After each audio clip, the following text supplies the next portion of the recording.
Assalamualaikum warahmatullahi wabarakatuh. Salam guru penggerak Merdeka Belajar. Pada kesempatan ini kami akan mencoba mempresentasikan hasil diskusi kami mengenai mendesain kerangka pembelajaran yang sesuai dengan pemikiran Ki Hajar Dewantara. Kami dari kelompok 11 M2 yang terdiri dari 1. Joko Budi Santoso, 2. Ngudyo Rahayu, yang ketiga Retno Trisningsih dalam pendidikan calon guru penggerak angkatan 2 Kabupaten Malang.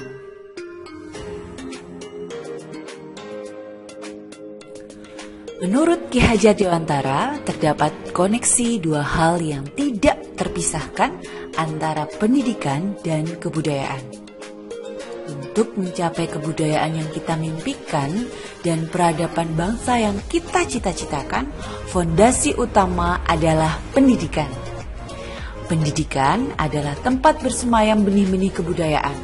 Inilah keinginan yang kuat dari Ki Hajar Dewantara untuk generasi bangsa ini dan mengingatkan kita betapa pentingnya guru yang memiliki kelimpahan mentalitas, moralitas, dan spiritualitas. Dari konsep pemikiran Ki Hajar Dewantara tersebut, sebagai implementasi pembelajaran budaya lokal yang ada di Kecamatan Sumber Manjing Wetan yang sesuai dengan pemikiran Ki Hajar Dewantara, antara lain ada beberapa budaya lokal yang cocok. Yang pertama yaitu panen raya. Panen raya ini tepatnya dilaksanakan oleh masyarakat Desa Sidoasri, Kecamatan Sumber Manjing Wetan. Kegiatan ini dilaksanakan sebagai wujud syukur masyarakat Desa Sidoasri atas berkat dan rahmat Tuhan melalui panen yang melimpah. Kegiatan ini diikuti oleh seluruh warga masyarakat Desa Sidoasri, tokoh masyarakat, serta tokoh agama yang ada. Mereka saling berkolaborasi untuk mewujudkan kegiatan panen raya ini agar berjalan dengan lancar.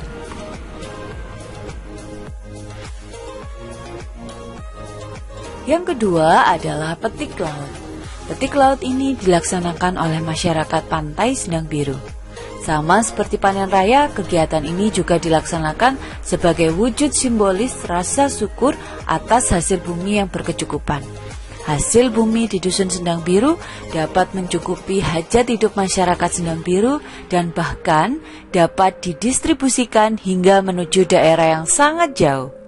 Masyarakat, nelayan, dan aparatur pemerintah beserta petugas TNI Polri tumpah ruah larut dalam kemeriahan petik laut yang digelar di bibir pelabuhan Pantai Sendang Biru, tepatnya di tempat pelelangan ikan atau TPI Pondok Dadap, Desa Tambakrejo.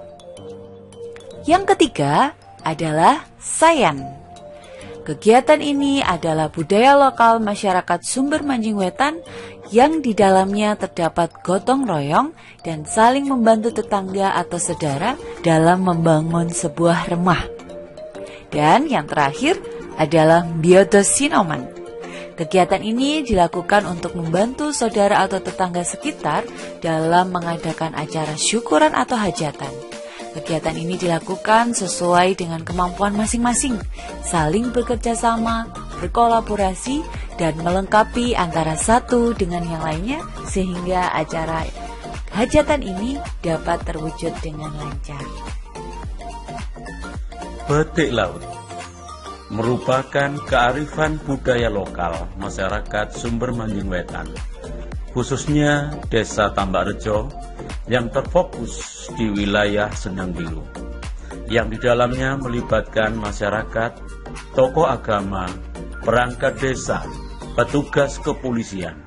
Semuanya saling terlibat dan berkolaborasi untuk mensukseskan acara petik laut sesuai dengan kompetensi dan peran masing-masing.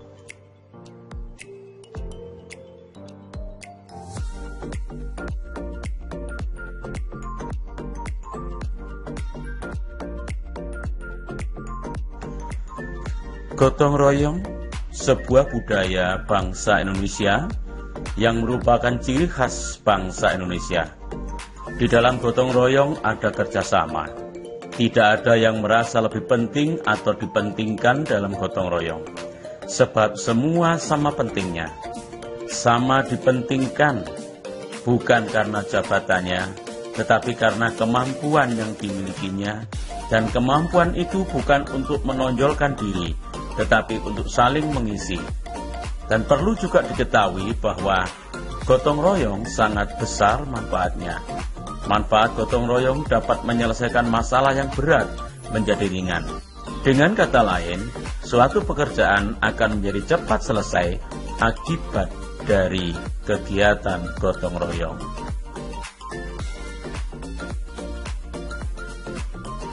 Kolaborasi atau kerjasama merupakan bagian dari gotong royong. Berkolaborasi sangat penting dalam sebuah kegiatan, sebab dengan berkolaborasi dapat saling memberi kesempatan kepada yang lain untuk saling mengisi. Kegiatan kolaborasi sangat penting untuk dikembangkan, sebab melalui kolaborasi akan terjadi keselarasan, keserasian, dan keseimbangan. Seperti halnya suara musik, tanpa ada kolaborasi, keinginan salah satu musik yang ingin menang sendiri, ingin menonjolkan suaranya, justru semakin membuat musik tersebut tidak indah. Tetapi dengan bunyi dari berbagai alat musik yang berbunyi seimbang, selaras, dan serasi, membuat musik tersebut akan terdengar indah. Silaturahmi. Dalam menyelesaikan masalah dengan bergotong royong atau kolaborasi, tidak bisa dihindarkan dari silaturahmi. Sebab kegiatan apapun tidak mungkin terjadi tanpa adanya silaturahmi sebagai ajang terwujudnya gotong royong dan kolaborasi. Berkebudayaan global. Dalam menyelesaikan suatu masalah harus tetap menyelaraskan dengan kebudayaan masyarakat secara global. Bila dalam menyelesaikannya mengganggu kebudayaan masyarakat, maka dapat mengakibatkan masalah yang sangat besar. Bahkan bisa terjadi bentrok dengan masyarakat di sekitarnya. Kreativitas. Kita ketahui bahwa setiap kegiatan yang ingin mencapai kesuksesan tentu memerlukan pemikiran dan tindakan yang kreatif. Sebab melalui tindakan dan pemikiran yang kreatif, maka acara yang disajikan akan menarik minat orang yang menyaksikannya. Musyawarah.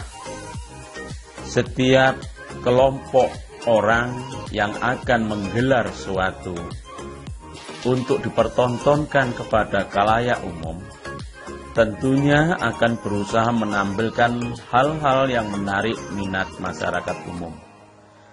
Kegiatan besar semacam ini tidak dapat dilakukan oleh orang-orang tertentu saja. Secara otomatis akan membutuhkan pendapat orang lain. Nah, wadah untuk kegiatan inilah yang dinamakan musyawarah. Yang pasti di dalamnya akan terjadi kesepakatan, sebab musyawarah harus dilaksanakan dengan itikad yang baik untuk mencapai mufakat. Religius. Dalam kegiatan budaya petik laut, tidak akan pernah meninggalkan kereligiusannya. Sebab acara petik laut adalah acara ungkapan rasa syukur yang diadakan oleh masyarakat untuk mengungkapkannya kepada pemilik alam semesta yang telah memberikan rezeki dan karya keselamatan selama menjalankan usaha di daerah laut. Profil pelajar Pancasila. Pada acara Pecik Laut telah dilaksanakan kegiatan-kegiatan yang menyangkut jiwa Pancasila yang layak diteladani, yaitu adanya yang pertama jiwa religius yang sesuai dengan sila yang pertama Pancasila, kemudian kebudayaan global sesuai dengan sila kedua Pancasila, Kolaborasi dapat terjalin persatuan sehingga sesuai dengan sila ketiga Pancasila, musyawarah sesuai dengan sila keempat Pancasila, dan gotong royong serta silaturahmi sesuai dengan sila kelima Pancasila. Nah, untuk itu makanya kita menyepakatinya untuk diterapkan di dalam pembelajaran di kelas. Gotong royong dalam kegiatan petik laut sangat global kegiatannya, sehingga sangat cocok bila diterapkan dalam kegiatan di kelas. Sebab dalam kegiatan gotong royong tercakup juga kerjasama, saling menghormati, dan tidak merasa dirinya lebih penting, tetapi masing-masing saling melengkapi satu sama lain. Dalam penerapan nilai gotong royong pada kegiatan belajar mengajar di kelas, guru mengarahkan siswa untuk melakukan diskusi kelompok.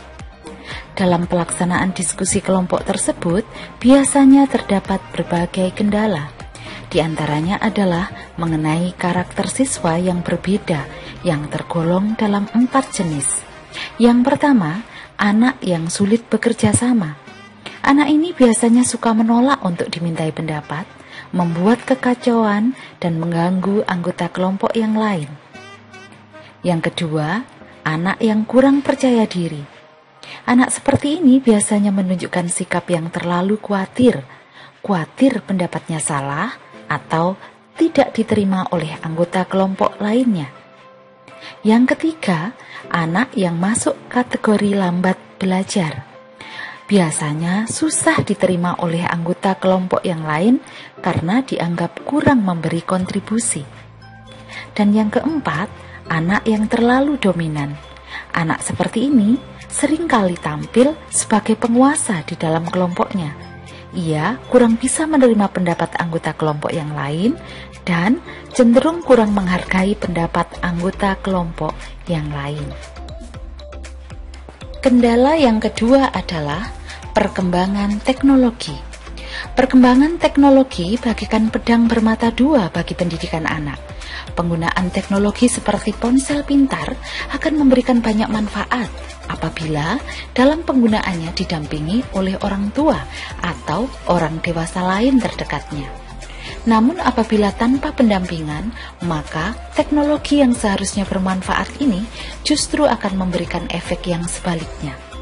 Namun begitu, kita bisa melihat adanya ponsel pintar atau smartphone telah menimbulkan efek perubahan perilaku yang kurang baik. Salah satunya adalah bersikap individualistis. Anak menjadi acuh terhadap lingkungannya, merasa asik sendiri dengan ponselnya. Ia kurang berinteraksi dengan teman sebayanya, dan ini akan mengurangi kualitas komunikasi dalam pembelajaran di kelas, termasuk dalam berdiskusi. Kendala yang ketiga adalah mindset guru yang masih bersifat konvensional. Guru seperti ini seringkali masih melaksanakan pembelajaran yang berpusat pada guru. Metode yang paling sering digunakan adalah ceramah, sehingga kreativitas dan keaktifan siswa menjadi kurang tergali. Kelas menjadi pasif, dan siswa akan merasa malas dan menganggap waktu pembelajaran berjalan sangat membosankan. Solusi untuk mengatasi kendala yang muncul pada saat berdiskusi di kelas adalah guru memberi contoh sikap yang baik saat bekerja sama atau bergotong royong dengan teman atau orang lain. Guru sebagai pamong harus mengarahkan, membimbing, dan menjelaskan cara berdiskusi yang baik. Kemudian, guru juga harus memberi motivasi kepada seluruh peserta didik untuk selalu aktif dalam pembelajaran. Demikian presentasi hasil diskusi dari kelompok kami. Salam Guru Penggerak Merdeka Belajar. Terima kasih.